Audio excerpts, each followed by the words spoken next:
नमस्कार बच्चों, आज हम चैप्टर नंबर पढ़ेंगे हम थर्ड, जो एलिमेंट मैथ है और सीबीएसई से है भाई।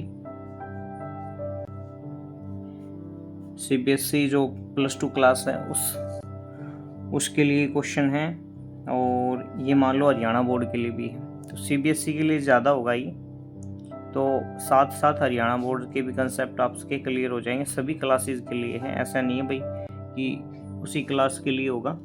ठीक है, तो चैप्टर का नाम है भाई algebra of matrix. Algebra of matrix. तो सबसे पहले बेटा आपको ये पता होना चाहिए कि मैट्रिक्स क्या होता है।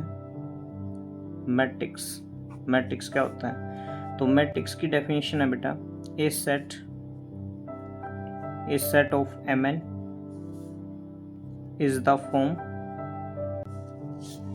ये कहता है भाई is the form of rectangle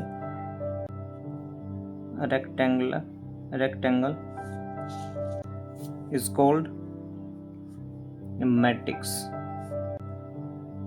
ठीक है बेटा, कि सेट हो किसका, mn का, और फॉर्म की कैसे फॉर्म बने बेटा, रेक्टेंगल शेप की, तो उसको बोलेंगे मैट्रिक्स।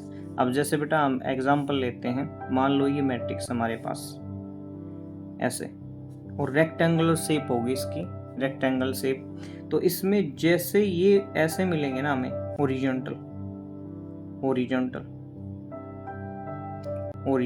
उनको बेटा रो बोला जाएगा, ये ध्यान रखना, रो। और ऐसे बेटा वर्टिकल में जो मिलेगा, वर्टिकल में देखेंगे शेप जिसकी जैसी भी होगी उसको बोला जाएगा बेटा कॉलम। तो इनको वर्टिकल में ध्यान रखना, वर्टिकल में जो भी होगा उसको क्या बोला जाएगा बेटा, कॉलम बोला जाएगा। और इन्हीं की अरेंजमेंट को क्या बोला जाएगा बेटा, इन्हीं के अरेंजमेंट को बोला जाएगा मैट्रिक्स।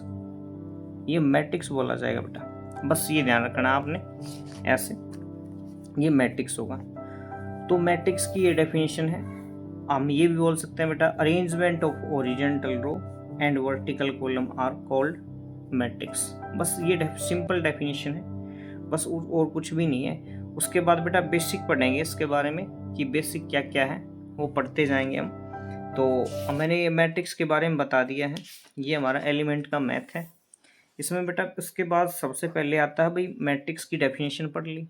उसके बाद बेटा एलिमेंट ऑफ मैट्रिक्स, इसने बोल रखा है भाई each of the mn numbers of m cross n matrix is called an element. तो बेटा एलिमेंट क्या होता है ये बता देता हूँ। अब मान लो बेटा हमारे पास कोई मैट्रिक्स है, एलिमेंट के बारे में चर्चा कर रहे हैं बेटा। एलिमेंट भाई नंबर लगा लो। अब मान ले हमने भाई कोई मैट्रिक्स लिखा बेटा, जैसे 2 हो गया, 3 हो गया, 4 हो गया, 5 हो गया। तो बेटा ये देखो, जैसे ये भाई होगी हमारी फर्स्ट रो, ये सेकंड रो। ठीक है, इसमें ये जो होता है ना बेटा, इसी को क्या बोला जाता है, एलिमेंट बोला जाएगा, एलिमेंट। ठीक है, 3 इसी तरह 3 है, उसको भी एलिमेंट बोला जाएगा। ठीक है, 4 है, इसको भी एलिमेंट बोला जाएगा। तो ये हमारे क्या होते हैं, एलिमेंट होते हैं मैट्रिक्स के। ठीक है, उसके बाद बेटा उसने बोला है नोटेशन ऑफ ए मैट्रिक्स। जो नोटेशन होगी ना बेटा, नोटेशन होगी, इसके बाद इसने ये बोला है नोटेशन। तो नोटेशन के लिए क्या यूज करेंगे भाई, जो भी मैट्रिक्स होगा हमारा, भाई मैट्रिक्स लिखेंगे, मैट्रिक्स जो भी होगा ना बेटा उसको कैपिटल में लिखेंगे भाई, कैपिटल नंबर्स में लिखा जाएगा, ये ध्यान रखना।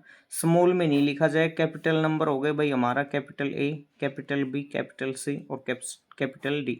इस तरीके से इसकी नोटेशन होगी। ठीक है, उसके बाद बेटा उसने ये बोला है कि भाई ऑर्डर ऑफ मैट्रिक्स बताओ। तो ध्यान से देखना बेटा, ऑर्डर ऑफ मैट्रिक्स क्या होता है मैं आपको बता देता हूँ। भाई हमने कोई जनरल मैट्रिक्स लिया बेटा, ध्यान से समझना, आज बेसिक चलेगा बेटा इसका। भाई जैसे ये है हमारे पास बेटा, यहाँ से ध्यान से देखना बेटा, उसने हमें कुछ ऐसा लेना बेटा जिसमें m तो रो और n बेटा कॉलम हो।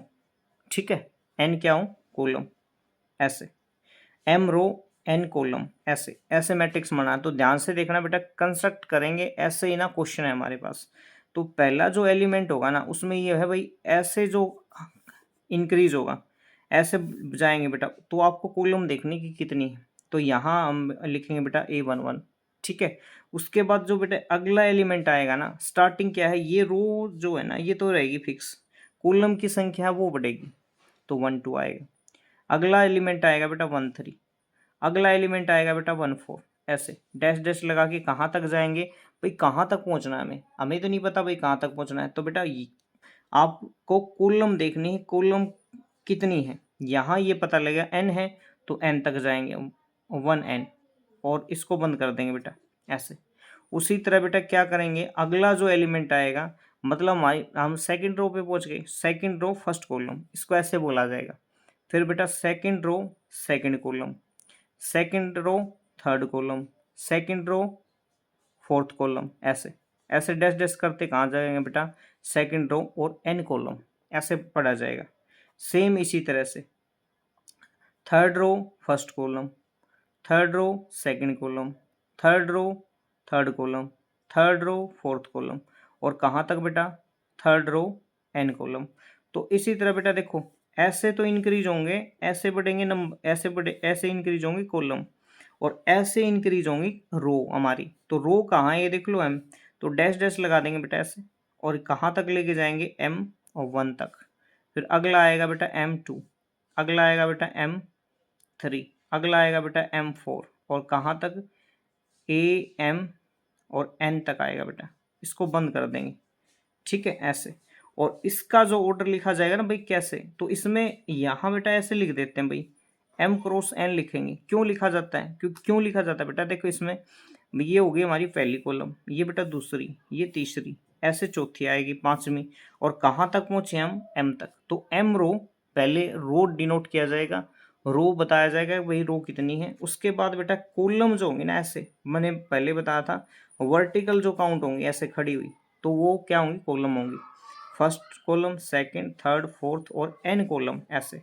और ये हमारा क्या होगा बेटा, जो आपको ये यहाँ जितनी कॉलम है जितनी रो है, जितनी रो है जितनी कॉलम है उनकी मल्टीप्लाई कर भाई, उन वो देखेंगे हम। मान लो बेटा यहाँ यही होगा बेटा, इसी को ऑर्डर बोला जाता है, ठीक है, ऑर्डर बोला जाएगा।